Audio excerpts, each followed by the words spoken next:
primeiramente, eu gostaria de agradecer ao Leandro e a todos os participantes, né, do evento pela oportunidade de estar aqui com vocês hoje. Tá bom? Vou sentar, que eu acho que fica melhor para vocês também. Bom, vou falar um pouquinho sobre as manifestações gastrointestinais da epidermólise bulhosa e tratamento. Não tenho nenhum conflito de interesse. Vou tentar abordar um pouquinho de cada um desses temas. Bom, as manifestações gastrointestinais, elas podem estar presentes nos diversos tipos e subtipos de epidermólise, né? Na forma simples, juncional, distrófica, Kindler, e nos subtipos de forma leve, grave, né, ou moderada. Nesse trabalho de Suzane e colaboradores, né, eles falaram nesse consenso dos cuidados da saúde oral, trouxeram algumas manifestações orais também. Então, como já foi abordado inicialmente em algumas apresentações, os pacientes com epidermólise podem apresentar alterações dos dentes, bolhas e úlceras, ausência de papila na língua, isso pode atrapalhar a sensação, né, e o sabor do alimento, isso pode trazer uma seletividade alimentar nesses pacientes. A microstomia, que é a dificuldade de abertura da boca, e a anquiloglossia, que é a dificuldade na mobilização da língua. Então, em decorrência desses fatores, os pacientes podem ter muita dor, dificuldade na higienização dessa cavidade oral, com risco de gengivites e de cárie, dificuldade na alimentação, às vezes limitando até a alimentação via oral e havendo necessidade de uma alimentação por uma via alternativa. Na DEBRA internacional, a gente tem alguns consensos, né, sobre manejo de casos emergenciais. Então, um desses casos seria a incapacidade aguda de alimentação do recém-nascido e do bebê, em decorrência de uma ou mais bolhas, né, que podem gerar uma dor nesse bebê e levar ele a um choro repentino, incontrolável, uma recusa de alimentação e uma salivação excessiva, né? E o tratamento, inicialmente, seria um analgésico, né, mais leve e havendo a necessidade de um mais potente, e a punção dessa bolha com uma técnica adequada. Nessa tabela, a gente tem, né, os diferentes subtipos de EB e as diversas manifestações da mucosa oral, que podem ser desde uma simples erosão, que pode já gerar um desconforto importante para esse paciente, até mesmo carcinoma de células escamosas, na forma de Kindler, né? Então, chamar a importância, né, do acompanhamento com o dentista, né? Esse acompanhamento tem que ser precoce, porque esses profissionais vão orientar a família e ao paciente as técnicas, né, mais apropriadas de escovação, o tipo de escova, evitar pasta com flavorizantes como menta, que pode trazer um desconforto para esse paciente, a aplicação de flúor para evitar cáries, a hidratação labial com vaselina antes do procedimento dentário, né, para evitar novos traumas, novas lesões, e o rastreio a médio e longo prazo de câncer. A gente sabe que os pacientes com epidermólise precisam, muitas vezes, dos suplementos nutricionais, eles são ricos em sacarose, que é um alimento cariogênico, então, sempre após a alimentação, fazer a higienização, né, adequada dessa cavidade oral para evitar cárie. Existem, né, as escovas A é uma escova normal, a B, C e D são escovas especiais, né, que têm cerdas menores, uma cabeça mais curta, né, menorzinha, e facilitando a higienização para esses pacientes. Nessa foto, né, o paciente com pseudosindactilia, fazendo uso de uma órtese para conseguir apoiar a escova e para ter a autonomia do cuidado oral. A microstomia, que pode ser um fator limitante dessa higienização, né? Então, existem alguns exercícios para abertura bucal, geralmente a realização deles 40 minutos antes do procedimento dentário podem facilitar um pouco mais a abertura dessa cavidade oral e facilitando essa higienização. Tem relatos de cirurgia para remoção de fibroses, né, na comissura labial, mas, a longo prazo, são poucos os relatos, né, de cirurgia, então, a gente não sabe o desfecho desse procedimento a longo prazo, né, mais estudos precisam ser avaliados. E, com a melhora da abertura bucal, também tem a melhora da fala e da deglutição, né, desses pacientes. Uma outra manifestação na epidermólise é a atresia pilórica. O piloro é um orifício que comunica o estômago com o duodeno.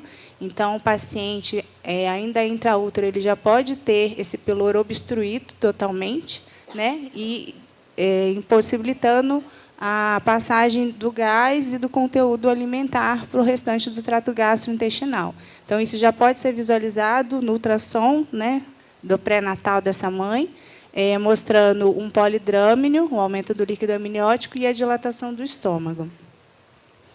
Esse paciente, ao nascer, vai ter um quadro de vômito não bilioso, uma distensão abdominal importante, e, se for realizar um raio-x, né, abdominal, a gente vai constatar uma bolha gástrica única, a presença de gás só na topografia do estômago e não tendo mais gás no restante do trato gastrointestinal. Então, isso é um sinal de que provavelmente é uma atresia pilórica. Ela pode estar presente na forma simples, na forma juncional, na forma distrófica, que é um pouco mais raro, que é um recém-nascido com um importante abaulamento da região gástrica. Nesse trabalho de Valentina e colaboradores, eles acharam, além desses sinais que eu já relatei, um novo sinal que poderia sugerir também que o paciente tem epidermólise, que seria essa hipoecogenicidade perioral, sugerindo uma descamação já dessa mucosa oral, né, sendo um novo sinal. Então, a atresia pilórica, né, o diagnóstico são os achados clínicos, né, o paciente que nasce com uma fragilidade de pele, uma aplasia cutis, com esses achados da atresia pilórica, que a gente já falou anteriormente, o paciente pode ter alterações renais, alterações ureterais, pode ter diarreia, pode ter desconforto respiratório, estridor. O diagnóstico genético das variantes patogênicas bialélicas, que são essas, e o diagnóstico através de biópsia de pele. O tratamento da atresia pilórica vai depender do tipo de atresia, é um tratamento cirúrgico. E o aconselhamento genético é importante, porque a epidermólise bolhosa com atresia pilórica é de herança autossômica recessiva. Então, se os pais forem heterozigotos dessa variante, há 25% do novo bebê ser afetado por essa condição. Uma outra manifestação que é bem comum é a estenose esofágica. O esôfago é esse órgão tubular que conduz o alimento da boca até o estômago. Então, ele precisa estar pérvio para que o alimento passe, né, sem nenhuma dificuldade. Embaixo é um raio-x contrastado. O paciente, né, ingere esse líquido, faz o raio-x e a gente vê que o órgão está pérvio. E aqui é uma figura de uma estenose esofágica e a região que está mais estreita, né? Então, isso vai ter consequências, vão ter sintomas, né, que é a disfagia, a dificuldade que esse paciente vai ter de comer, né, de engolir o alimento. Inicialmente, o paciente vai ter dificuldade dos alimentos sólidos, e aí vai passar a se alimentar de alimentos pastosos, e ao ponto que esse esôfago vai se fechando, até o alimento pastoso vai ser difícil, passa para o alimento peneirado, né, liquidificado peneirado, alimentos líquidos, e, por último, a condição de cialorreia, ele não consegue deglutir a própria saliva. Então, a gente tem que tentar evitar que o paciente evolua para esse quadro tão alarmante, né? Então, diagnóstico precoce, para um tratamento adequado, a gente busca não chegar nessa situação. Nesse trabalho de Ricardo e colaboradores, ele falou, fez uma série com 22 pacientes pediátricos com a forma distrófica recessiva, e a média de início da disfagia desses engasgos começou por volta de 48 meses, sendo que a criança, né, de início mais precoce tinha 10 meses de vida, né? E o intervalo entre o início dessa disfagia, desses engasgos, e a primeira dilatação foi de 33 meses. Então, aqui embaixo tem esse bebezinho de 10 meses, ele tinha uma estenose proximal, que é o mais comum, e ele foi fazer a dilatação só com 3 anos e 4 meses, né? O tempo entre o início dos sintomas e toda essa evolução, né, para fazer o procedimento que a gente vai ver mais na frente. Não está passando. Foi. Nesse estudo que já foi comentado, né, bem importante, de Fine e colaboradores, é um estudo epidemiológico com mais de 3.200 pacientes, né, do Registro Nacional de EP dos Estados Unidos, com acompanhamento de 16 anos, e eles evidenciaram, né, que a disfagia esteve presente na forma simples, na juncional e na distrófica, né, um pouco mais prevalente. A estenose esofágica também presente na forma distrófica em 79%, juncional em 14% e na simples 3%, mostrando que a simples também pode ter disfagia, também pode ter estenose, né? Não é tão simples assim, o nome, né? A gente fala simples, mas podem ter outras repercussões importantes. A dilatação esofágica, mais frequente também nas formas distróficas. E, nesse mesmo estudo, eles falaram sobre o risco cumulativo de estenose dos diferentes tipos e subtipos ao longo dos anos. Então, mostrando que, na forma distrófica recessiva SHS, com 1 ano de vida, o bebê já tinha o risco de 6% a quase 7% de estenose esofágica. E isso foi aumentando, chegando até quase 95% aos 45 anos. E, na outra forma da distrófica não HS, quase 70% dos pacientes aos 50 anos tinha risco cumulativo de desenvolver estenose esofágica, né? Na forma juncional, aos 20 anos de idade, a gente vê que o risco de estenose chegou em 1/3 dos pacientes, e aos 30 anos, quase 90% dos pacientes com distrófica recessiva, a forma inversa, né, já eram afetados também pelo risco de estenose. Então, o tratamento da estenose é a dilatação esofágica, que vai ser abordada na próxima palestra. Um outro evento agudo que pode acontecer é a obstrução esofágica. Durante a alimentação, o paciente pode ter uma incapacidade aguda de engolir alimentos sólidos ou sólidos e líquidos, uma dor, né, uma disfagia, uma cialorreia importante, vômitos. Então, se essa incapacidade persistir no bebê e na criança maior e adulto ficar, né, com dificuldade de ingestão de líquidos ou uma dor intratável, precisa procurar o atendimento hospitalar para o tratamento, que pode ser necessário o uso de corticóide oral ou venoso, inibidores de bombas de prótons, né, analgésicos, e, à medida que o paciente for melhorando, liberar dieta líquida ou semilíquida fria. Uma outra consequência, uma outra manifestação é a desnutrição, né? Eu, como pediatra e gastropediatra, né, atendo principalmente pacientes com a forma distrófica recessiva, então a gente acaba tendo alguns quadros de desnutrição, né?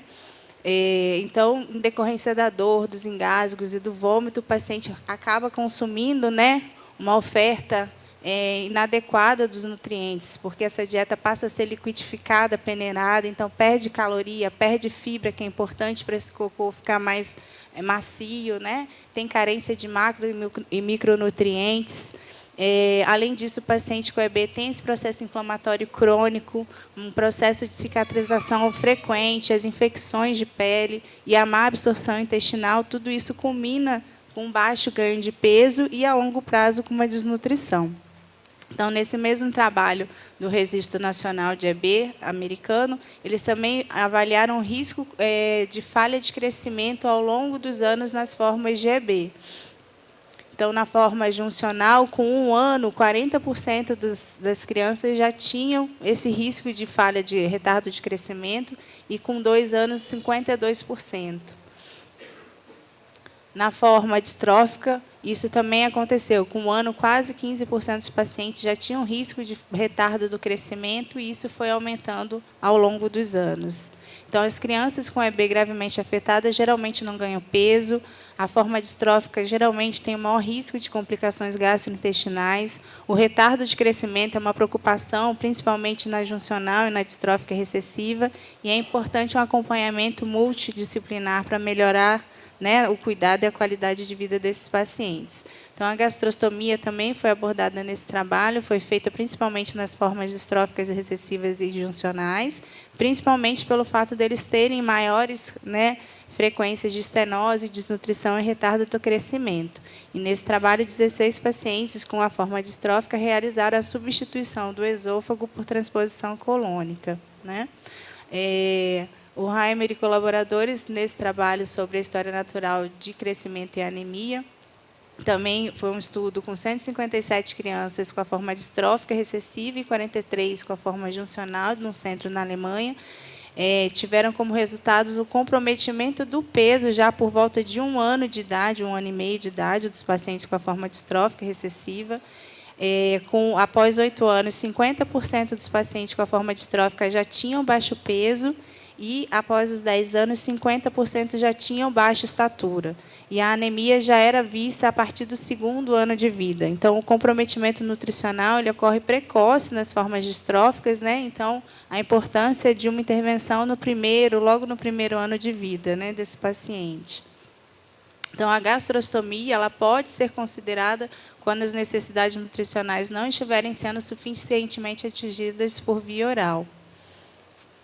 Nesse trabalho de acompanhamento a longo prazo, né, de 12 pacientes adultos com a forma distrófica recessiva, que começaram a usar a gastrostomia com uma média de 14 anos e meio, o IMC, que é o índice de massa corpórea, quando a gente divide o peso pela altura ao quadrado, foi de 20 desses pacientes que fizeram a gastrostomia por esse tempo. E desses 8 indivíduos tiveram um aumento do IMC após o uso da gastrostomia, 3 mantiveram esse IMC, estabilizaram. Desses 12, 3 aumentaram a estatura e 6 mantiveram sua estatura. E eles foram comparados com 5 adultos, também com a forma distrófica recessiva grave, que se recusaram a fazer gastrostomia.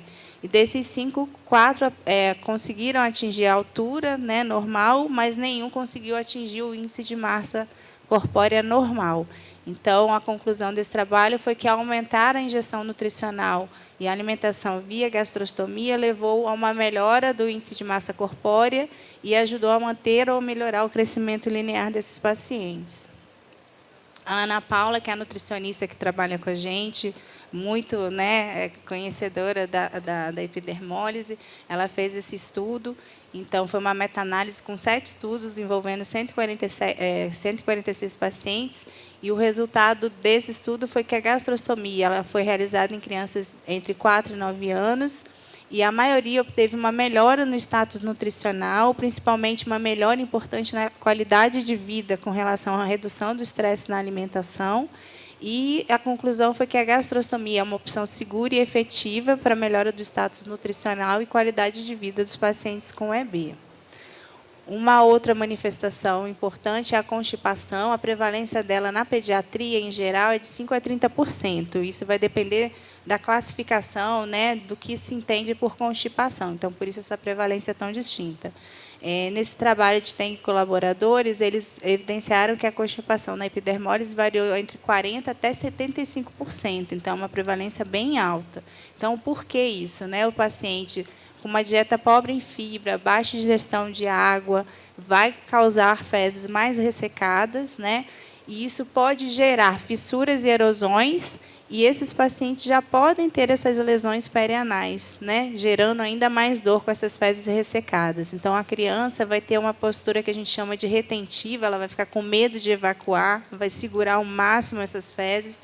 Então, à medida que essas fezes ficam retidas ali no colo, elas vão ficando cada vez mais endurecidas, mais empedradas, e isso vai causar mais dor, mais trauma, mais lesões perianais para essa criança.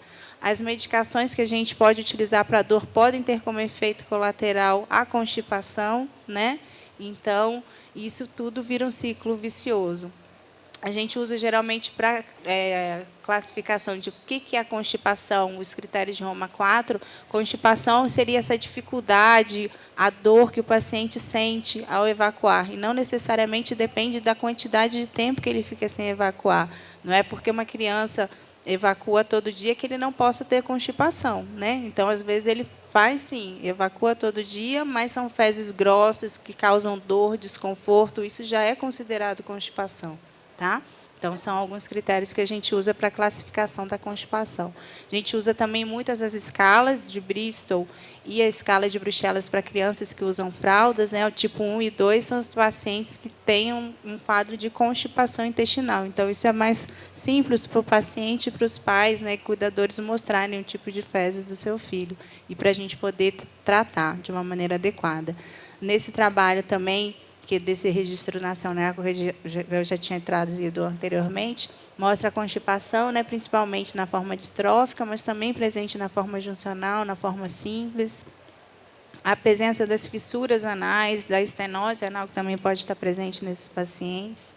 Então, o tratamento da constipação, se o paciente tem um fecaloma, que a gente está visualizando ali naquela imagem, a gente vai ter que fazer a desimpactação desse fecaloma. Então, a desimpactação, geralmente, a gente tenta fazer via oral e não retal, para evitar trauma e novas lesões nesse paciente. Geralmente, a gente usa o polietileno glicol, que é um laxante osmótico, por uma dose por 3 a 5 dias para desimpactação e depois uma dose de manutenção para que essa criança consiga evacuar fezes macias e perca o medo de evacuar, que fica muito frequente depois de um quadro de dor.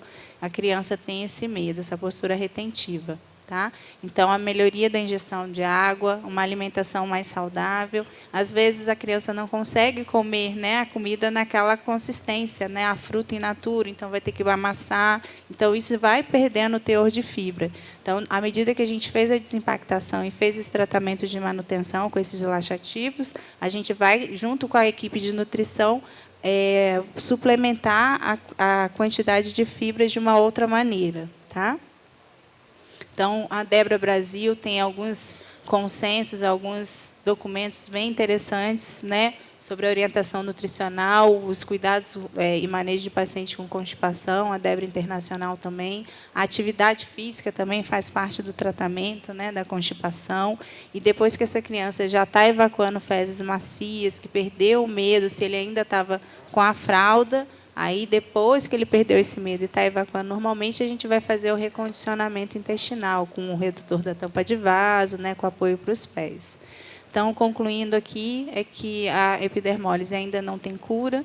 No entanto, o acompanhamento multidisciplinar, com especial atenção para o suporte nutricional, tem o potencial de melhorar a qualidade de vida desses pacientes.